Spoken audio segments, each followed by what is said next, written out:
Hey, what's up? How are you?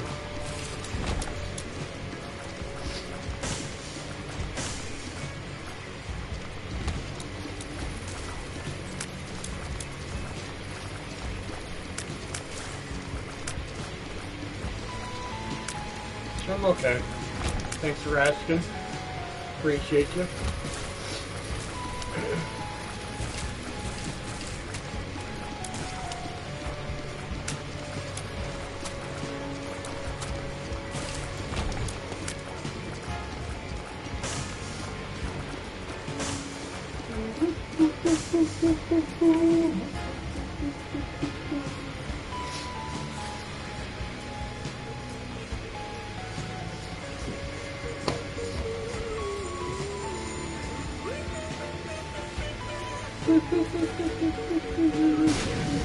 Oh, I thought.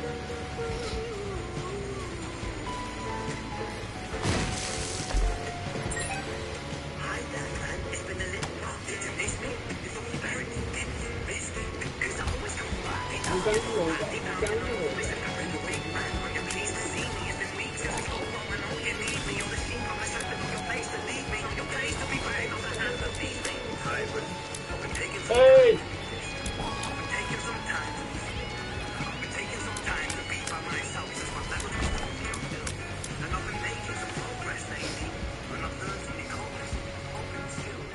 Yeah, he's good for sure.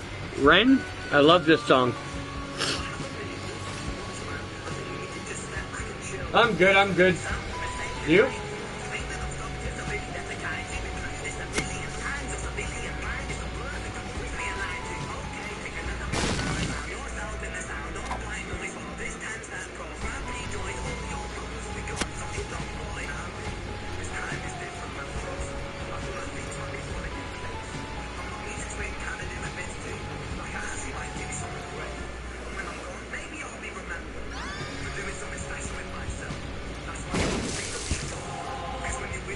Yeah, this is the help.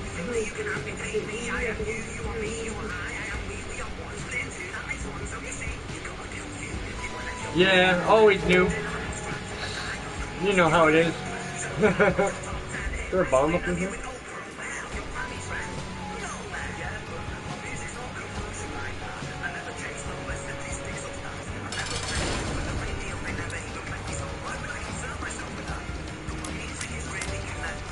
And the people who sang to the speaker.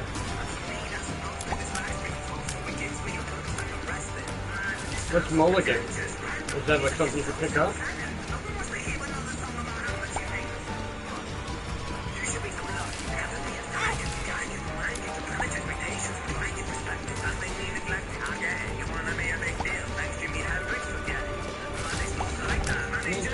I'm inside you, you twat. Rinse it down. Central genius.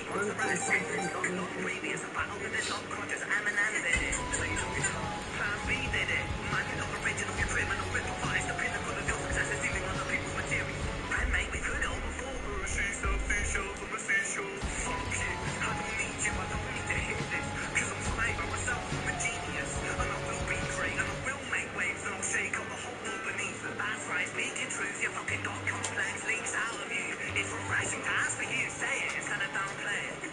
Music is all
go straight.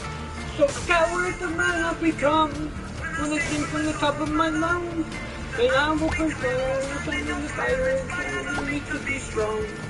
When I in the darkness, and I look behind. In the darkness, and I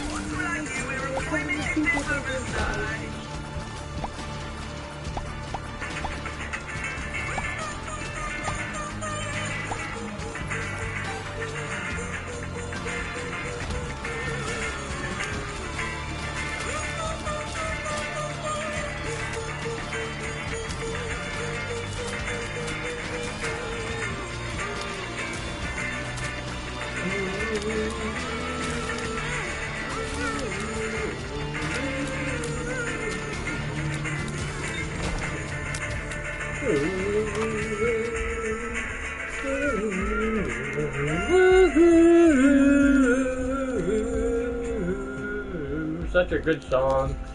Such a good song. Gasmita. Listen to the Enoch prophecies. Has anybody heard the Enoch prophecies of what's to come? Our future, which is basically happening right now? Here, let's see, here we go. Here.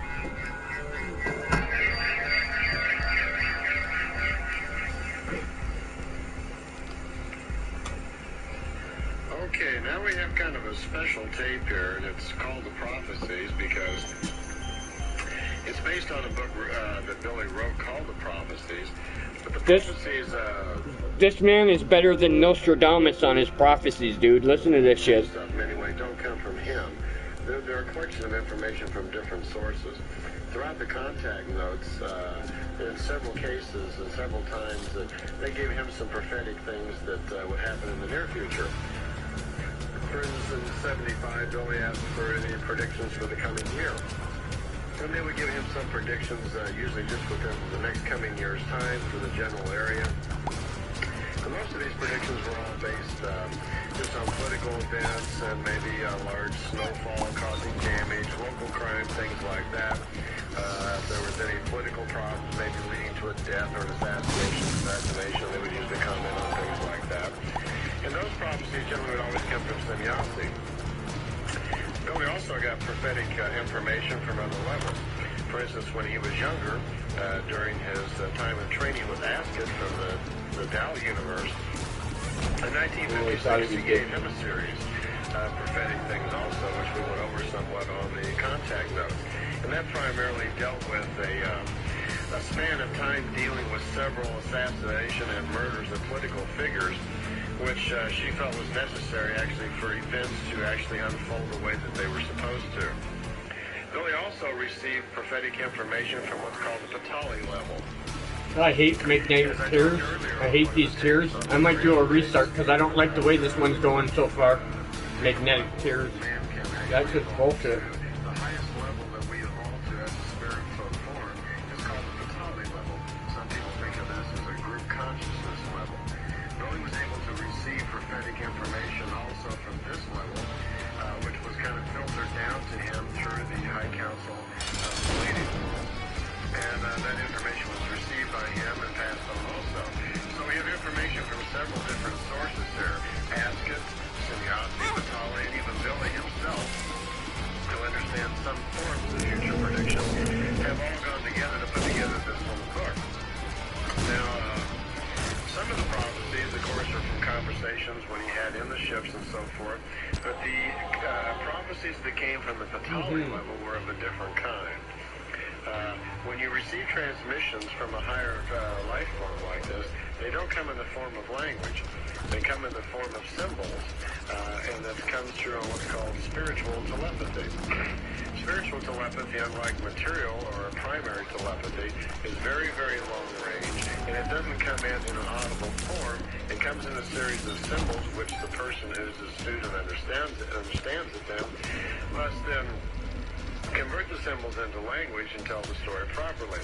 So one has to be trained and understand the symbol language very well to be able to do that. When Billy was very young, part of his symbol language was unlocked, and over the years of study and so forth, he learned more and more about this, so he was able then to convert the symbols into language. Billy's own predictions are not the result of any type of future vision, but Kabbalistic calculations. The transmissions that he gets from ETs and higher spiritual levels are more accurate and far more sweeping as far as the type of information they can get. Billy then receives these types of transmissions in the spiritual language of symbols, and then he translates them into our language. This is different, he says, than the abilities of seers, he calls, who we normally, some of the prophets and seers who give us, in our modern times, give us prophetic statements. He says they see the future usually through their own psychic abilities, and it isn't from the spiritual language that he's talking about. The problem therein is that without use of obtaining information through the symbol language, the prophecies generally will always be a mixture of the own individual's egos, fears, and desires, and they're never very accurate. I think we're seeing that in our own time. There's an awful lot of people, psychics, and people predicting things, one thing and the other, but, they're never really very accurate. Maybe they are accurate on a few things, but then they're way off on others. So there certainly isn't any continuing high probability of accuracy by anybody that I know of. So what Billy's talking about is there can be an exact science to seeing the future, because such does exist, but it involves the knowledge of a particular language of symbols that most people, or practically no one else on the planet, really has any knowledge of. Interesting thing about the prophecies, the way they're written, and some in many areas they're very vague, and in many areas it kind of prompts you to ask more and want to know more about it. But Billy says that he doesn't make any attempt to explain the prophecies any more in detail than he's gone into here, because he believes only a person who can understand the truth himself, when it is given to him in hidden form, is able to bear or tolerate it, is how he puts it. Which means that the prophecies themselves have some hidden meanings in different areas, and are a little hard to understand to most of us. But for one who understands prophecy, and one who understands future vision, or may not know some of the symbols, they would be able to unravel these mysteries on their own. And his point is well taken, that if we don't have the level of knowledge to understand it, then we probably shouldn't even have the information. He makes an analogy as to our stomachs. That just like our stomach, which is only capable of digesting digestible foods, it can't digest poisons and rocks and other things that you stick in it, that the human understanding can only take in what it can comprehend, that which it can understand, or what is digestible in an understanding form. If you try to take in information that's too high for you or too difficult to understand, it's just going to overpower you and probably cause you frustration, irritation, or whatever. Billy's also able to calculate a person's death and his past life, something that he was taught and understands quite well. But he says these are the sort of things that when he speaks to someone and, they have good reason to want to know about these things, and he's more than happy to provide that. But he's always cautious about letting predictions out too clearly, or letting certain people know certain things, because it leads, unfortunately, to, fear or whatever in that individual. Predictions, let me clear up a couple things now. Predictions, what we call a prediction, that's a future event. These are computed with Kabbalistic calculations, and they lead to very exacting results. Predictions always come to pass, he says, very absolutely accurately. That's because a prediction rests on an established fact, and it proceeds to a certain outcome or effect that has to take place because of the factual knowledge that it started with. So it's kind of like logic. If you take a logical statement and allow it to move forward, it comes to a logical conclusion by virtue of its own clarity of thought and truth. So prediction seems to be something like that. If you start with an established fact, you can calculate then the result, more or less, of that prediction or that fact that's been started in motion. So it's very exacting.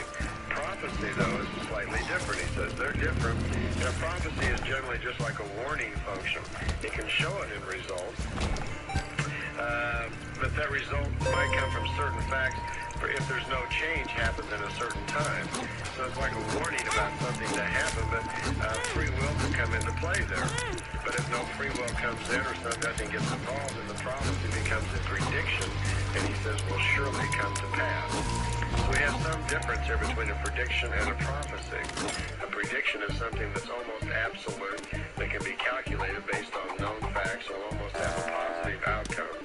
A prophecy is more of a warning and can actually be interfered with, but if nothing happens to change a prophecy, then it becomes a prediction by virtue of the fact that nothing was done to stop it, and it also will come to pass. Prophecy also is quite variable according to the free will of men, and that's the point he was trying to make in the basic difference between them. That when we hear a prophetic statement, it's a warning about something, and we have the possibility of maybe doing something about it. Therefore, it's not certain that a prophesied event will take place if it's changed by a good evolution. And what he means by that is that this means that a person's evolution, or in other words, your continued growth of knowledge, accumulation of spiritual knowledge, that has to happen without the knowledge of a prophesied event getting in the way that's nothing. with your natural course of evolution. All So this you're is just going fucking through nothing, life, really. you're moving towards something. You're living your life in a certain Too way, hard.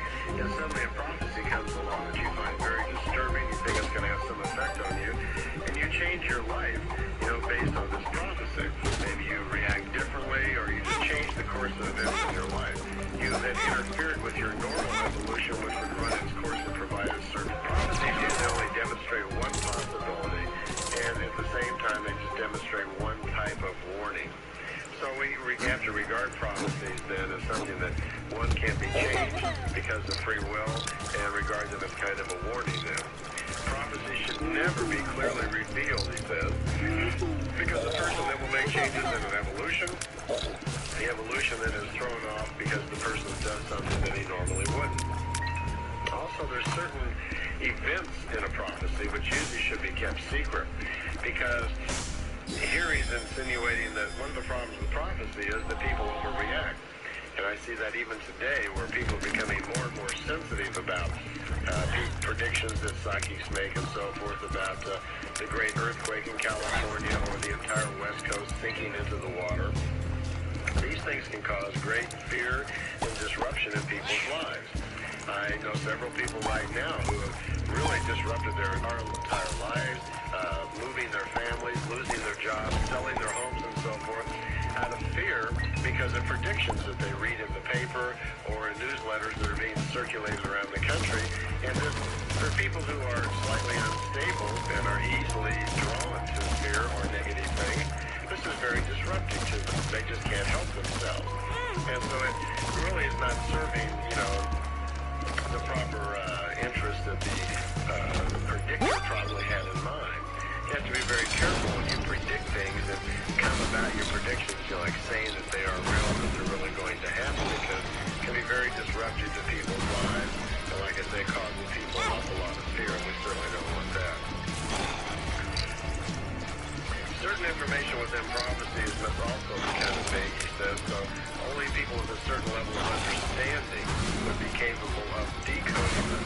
I guess that would be similar to like Nostradamus, and he has all these quatrains with, dates and time schedules and so forth, and nobody ever seems to get straight.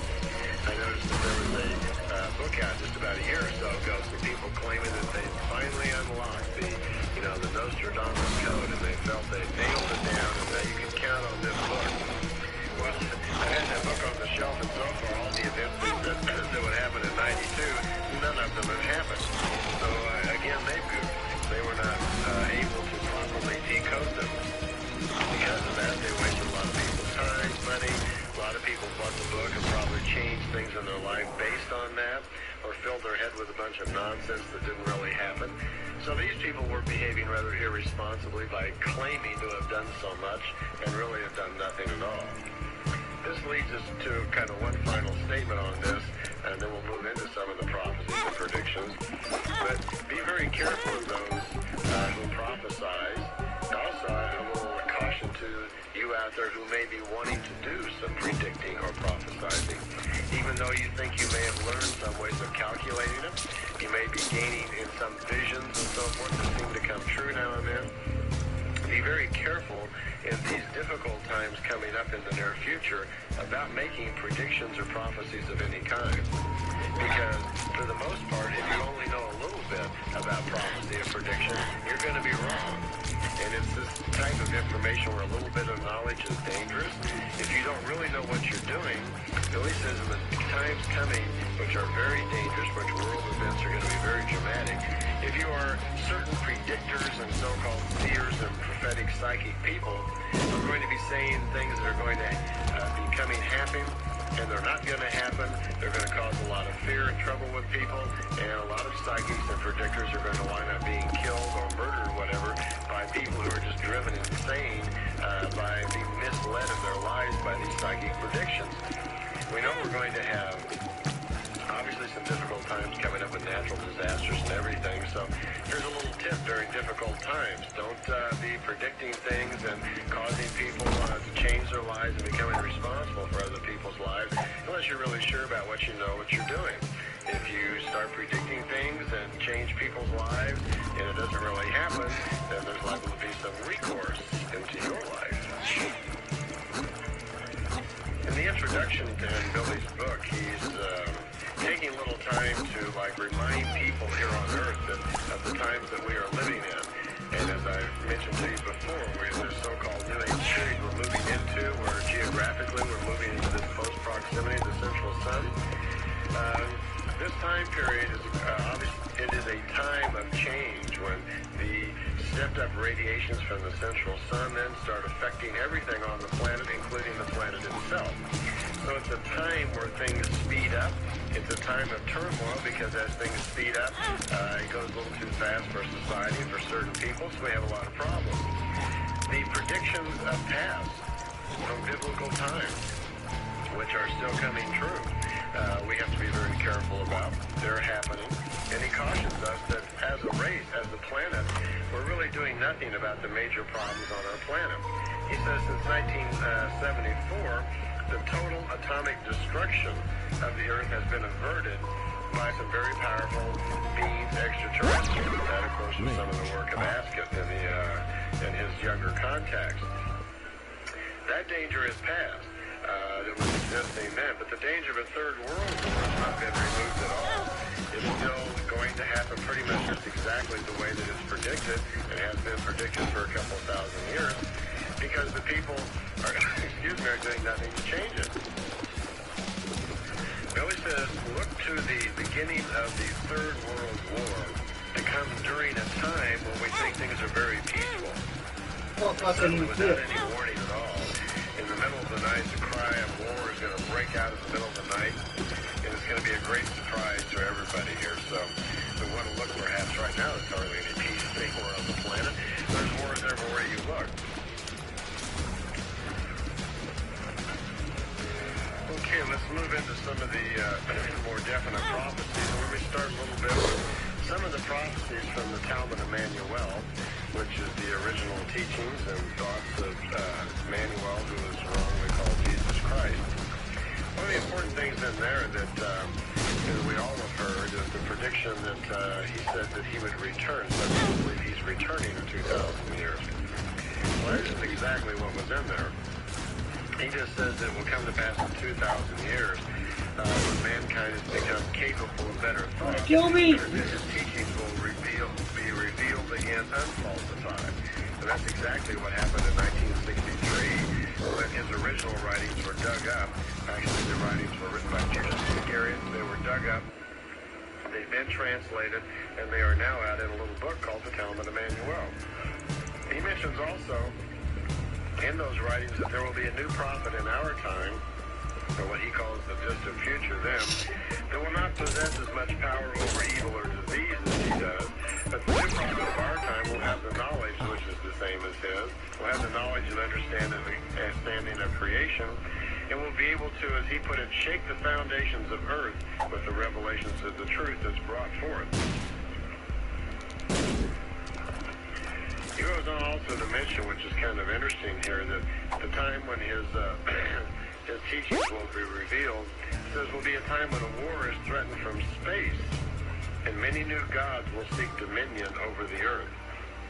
Again, as we mentioned earlier, that Emmanuel is aware that gods are humans, and they are humans' great wisdom kings on the highest realms of physical evolution, who exert great force and knowledge over other people. So here he's talking about that there will be a time, and apparently it's very much time about right now, where there will be a war threatened from space. He also goes on to talk about the prophet of the current time of our time will lead a very difficult life, will be persecuted greatly.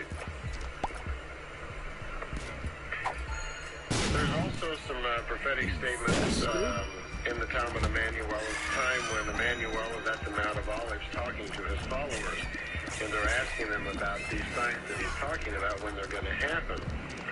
And he says, take care and beware that in the future time that he's, in 2,000 years that he's talking about, that he says, many people will come and try to take credit for him, claiming that they are Emmanuel. They will try to deceive people. There will be a lot of rumors of war, but people shouldn't really be too afraid, because this really isn't the end. It's not the end of the world. But it is a time when people are going to rise up against each other. One kingdom will rise up against another one. There's going to be great earthquakes and great water, he says, back and forth. This is all the beginning of the tribulations, he says. Man will be delivered in affliction. There'll be massive amounts of death. There are going to be cults rise up against each other. Large amounts of blood will flow. Many people are going to die in these battles between these groups. Hate is on the rise. But he says anybody who really believes in the truth, people that really find the truth within creation, will be able to survive all of this.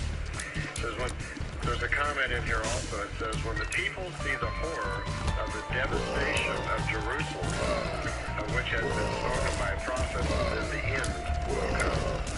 So apparently, through all this destruction of the war and everything that's apparently going to be starting soon, at some point towards the end of it, then we'll see all the destruction and devastation of the places in and around Jerusalem, and that will be close to the end. The next warning from Emmanuel is for the Jewish nation during this time of great war. And he's cautioning the people, the Jewish people, to hide, to flee to the mountains, especially to women who are pregnant, to run for their lives, really, because of the mass destruction that's going to hit in their country. There will be a great affliction as never before seen since the beginning of the world. It's going to be some of the worst death and large amounts of death to ever happen on our planet. He also mentions, which is kind of interesting, that metal machines will be built for the air, the sea, and the land. The land is going to rot. He talks about heavy projectiles, metal projectiles that burn the world, and nothing will be spared. It says the foundations of life will be laid in the projectiles so they can kindle the deadly fire with them. He talks about if at that time, when we're launching all of these projectiles in the war, if the sons of heaven do not interfere, he says that almost no one will survive. He says this will come at a time when the population will be 10 times 500 million people, where 2 parts of them will be exterminated and killed. So he's talking, it actually mentioned that about 2/3 of the people, the population of the planet, will die during this terrible time of war. He cautions us that during this time of war, he says there's going to be many false prophets. There will be, many people claiming to be him, to be an Emmanuel. He says we will hear statements where people will be saying that he's in the desert. Everybody go out and see Emmanuel there. Or he's over here at the ocean, or he's in the chambers. He says, don't believe that. He says there's just going to be a lot of lying, because he says he does return, that physically he will return, but he will make himself known. Because he says his coming will be with the host of the sons of heaven, by whom I have my life again at that time. So he's talking about that again, just as it says in the Talmud of Emmanuel, that his life will once again be procreated and caused to be at this time by benefit of the sons of heaven, the heavenly fathers, and they will help him one more time to make his life known. Another collection of prophecies that's also mentioned in the book were the prophetic things that were explained to him by Ascot, and that came back in 1956. Apparently among Ascot's responsibilities and duties during her mission was to prevent a terrible universe catastrophe. It says in the notes that they were very concerned that the events on Earth may actually cause some destruction of the universe itself. Now, it seems pretty amazing that us little Earthmen could actually do anything that would disturb the universe, and especially back in the 60s. And they were very concerned up through the year 1974 that some doomsday device that the certain people were playing with could actually destroy part of the universe. I never took that too seriously until just recently when I found out that currently now, here in 1992, that certain scientists are actually discovering that our giant sun and some of our large gas ball planets may actually, instead of being nuclear reaction type things like we've always thought, are not at all, but in fact seem to be drawing energy from other dimensions. That at the top of these great sources of power, like our sun, on the very top pole and on the bottom pole, there is sort of a hexagon area at the top that seems to be receiving energy, and they have mathematically calculated the probability this may be true, that our sun may indeed be connected to other universes or other dimensions as we think of it through the surface area on the top and the bottom of the sun, which means that our sun itself isn't really a nuclear explosion, that somehow it's being heated up actually by dimensional energy. A comment along that line was from the Pleiadians that the sun itself is not quite what we think it is, and even though the surface temperature is quite hot, that we will be surprised to find out once our technology advances that it's actually cooler on the inside, that it's not the great explosion in the middle that we think it is. So possibly the sun somehow do receive energy from other dimensions, and that could be perhaps what the ETs were worried about in the 60s, that if we were to set off some of these devices which could upset actually the solar system, some sort of energy or effect could be set off affecting other dimensions, which could unleash untold problems that may in effect actually destroy part of the universe as they were so worried about. Well, apparently Ascot in those years took whatever steps she felt was necessary and did intervene in mankind to prevent those certain events from happening. So, good for her. There was warnings always from Ascot during those times, too, where she talked about future events back in the 56, which actually pertains to now, because she was talking about, America, Russia, and China are pushing for, like, world domination. They're kind of fighting it out. Well, Russia, of course, has broke up, and that's changed a little bit, and China hasn't really played their hand yet. She says, at this particular time, we have to be very careful of the Jewish Zionists, who are plotting a lot of murderous deeds of violence and terrorism, and actually are working in conjunction with certain Christian religions to take over certain areas of the world.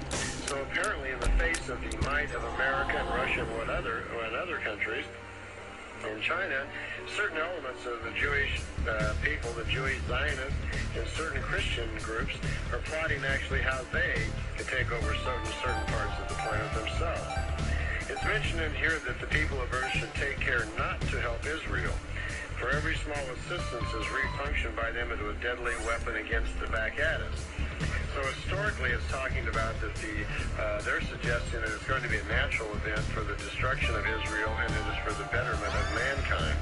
Not that death is good, it's just that we are not aware really of what a terrible part that Israel will actually play in the mass destruction and loss of life on the planet Earth. There was a whole series of prophecies given to the in 1956, which are now quite a few years old.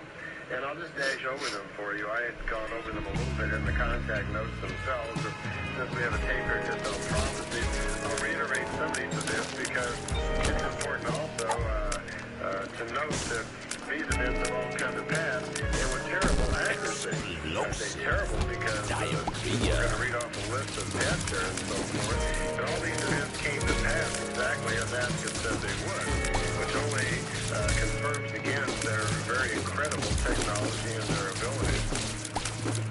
She says the unavoidable events of the future, here she's talking in 1956, she says these events events will happen with absolute exactness and accuracy, just as she's about to explain them to Billy. And I'll just run over them because I have gone over them one more time. She first talked about the murder of Joseph Stalin, which will be on March 5th, 1953, and that was done by the party itself. It says here that Stalin was showing too much friendliness towards the Jewish Zionist terrorists, and so for that reason he was poisoned. He mentions in there also his successor, Nikita Khrushchev, will be forced out of office in 1964, and that was to give the rationalized Zionist hostilities its last form of the expression. So, he says during that time period in America, Fitzgerald Kennedy will be elected to office, but he will be murdered in 1963, it says, by the secret order of the American Security Organization, the CIA.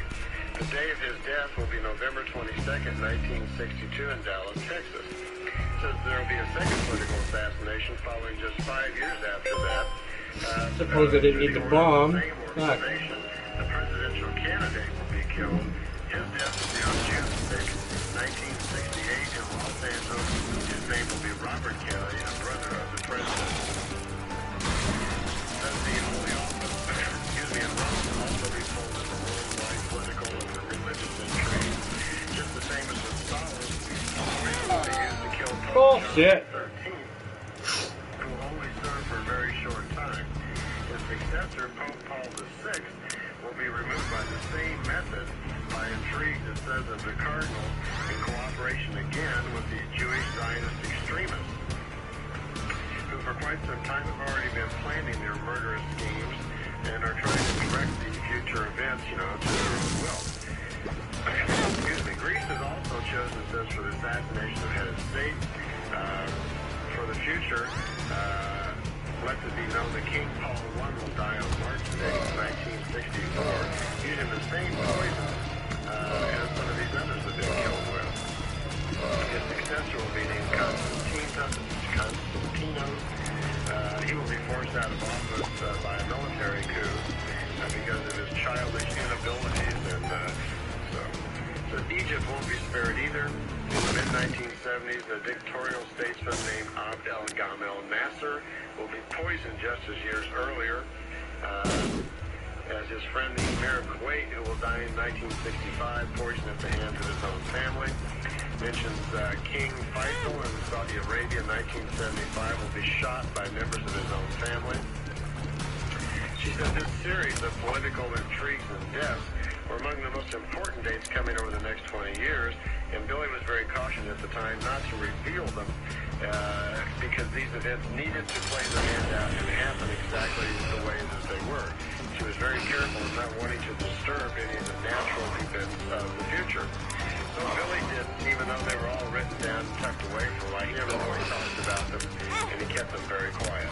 Son of a biatch. The next section in his prophecy book deals with some prophecies that he actually received and some training he received from Sannyasi when he was in the beam ship with her. And I related this story to you once before, so I'll just run it over closely. They had a device inside of the ship which you could hold your hand on and think about any person that you wanted to actually know something about, either the conscious mind or the subconscious mind. And by placing your hand on this, you could actually read what was going on in their subconscious thoughts. And you can look into their future because all of our subconscious are connected to our future and have some knowledge of it. Well, Billy was shown how to use the device, which he did, and he chose to look at the life of General Francisco Franco at the time of Spain. And when he did, he was able to look into the conscious mind of this person and see that he was terribly afraid of dying, that there was a lot of fear. And when the equipment was adjusted, Billy was able to look into the subconscious and was surprised to see that there was no fear of death inside the subconscious. And he was reminded by Semyosis that's only natural because the subconscious mind, which is attached always directly to the spiritual subconscious, knows and is aware that death itself is nothing to really fear. That is just a carrying on into a different state. So that part is in there as well. That explained how quite often the Pleiadians would be able to understand things about us. On another occasion, Billy had been told by Semiosi that Pope Paul VI would be killed by his own cardinals. And Billy asked her later on, he says, something's going on here because there was a prediction that Pope Paul VI would be killed by the cardinals, but he is not. He's still in office, and he wanted to know what happened. And she says, oh, yes, it did happen. 2 years after he was named to the office, he was killed.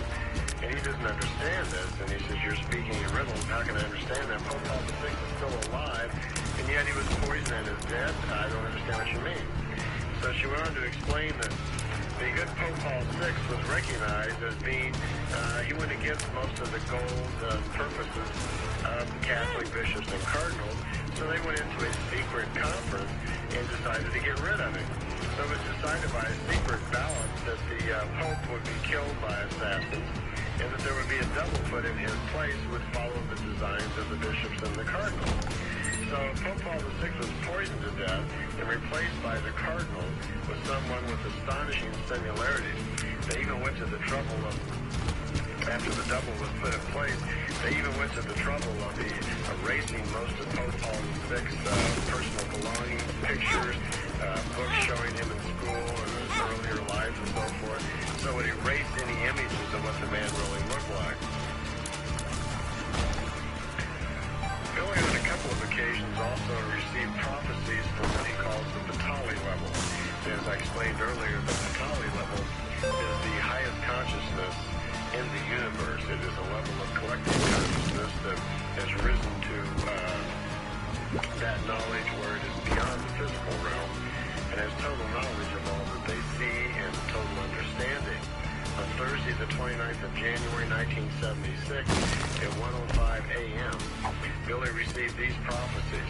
Now, these prophecies are particularly kind of stinging to our future because this particular prophecy was all revolving around the evil one, the anti-locus, the sign of the 666, the Antichrist, if you will. And it is the short story here kind of about his life and what's going to happen.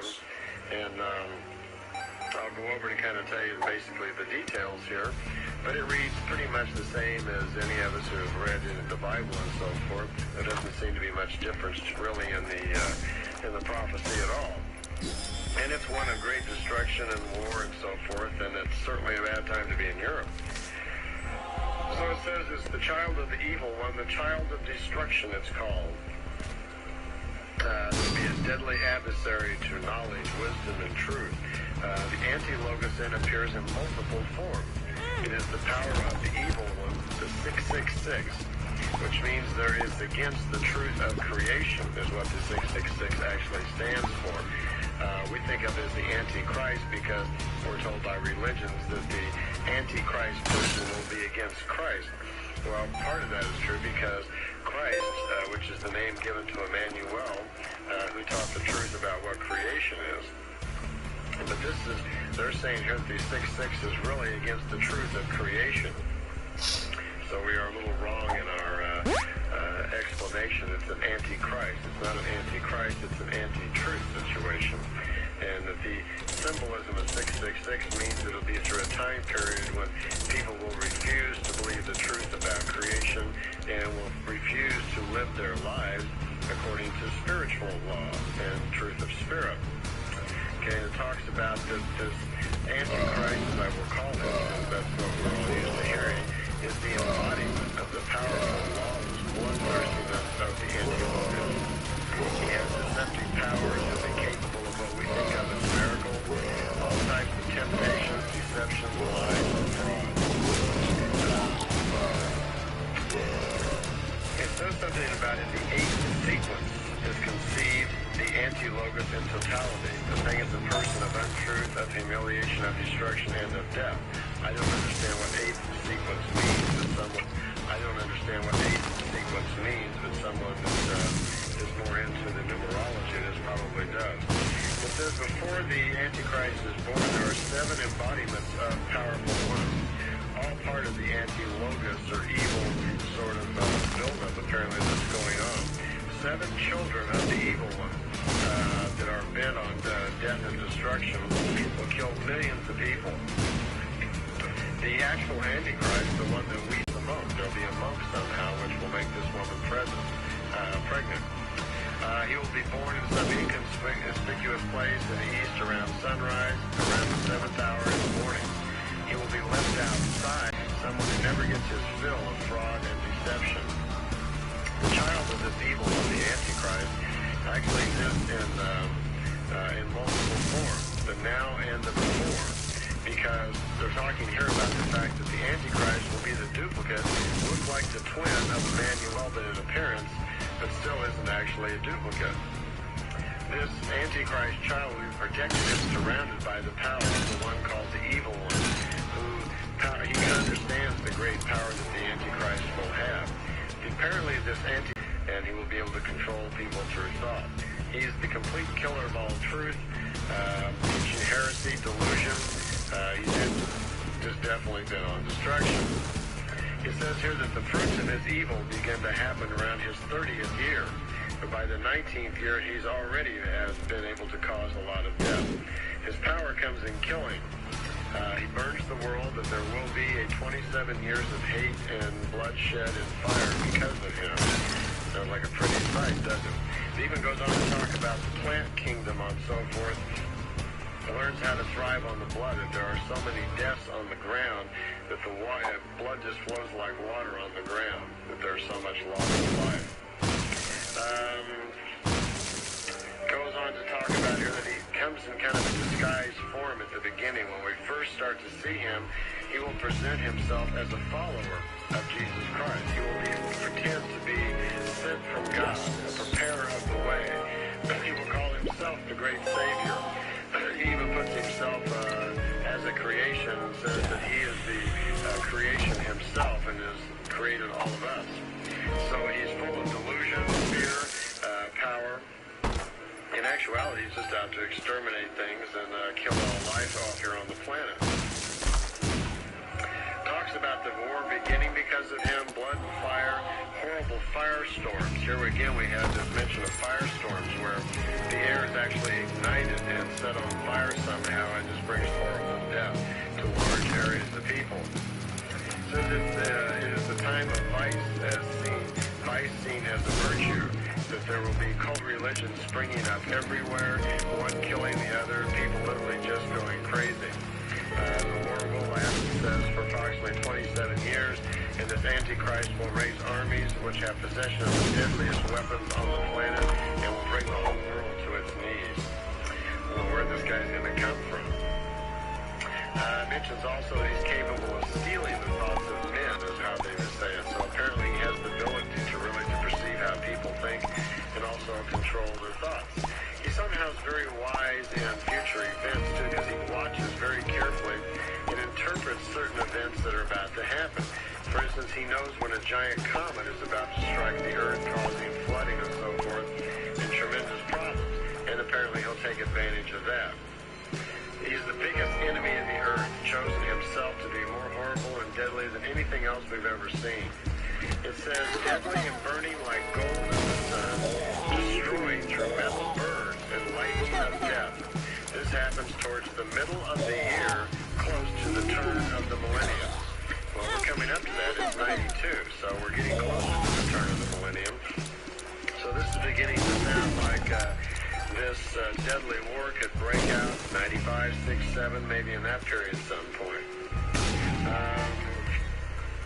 It says also, woe to the city of the peace conference in the heart of Europe, that idolaters, men in power and so forth, start piling up large amounts of silver and gold and so forth.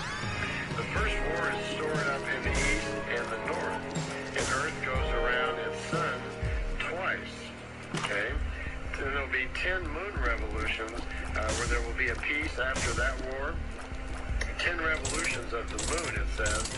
There will be a deceptive peace. And then just when we're not expecting it again, metal messengers of death fall from heaven.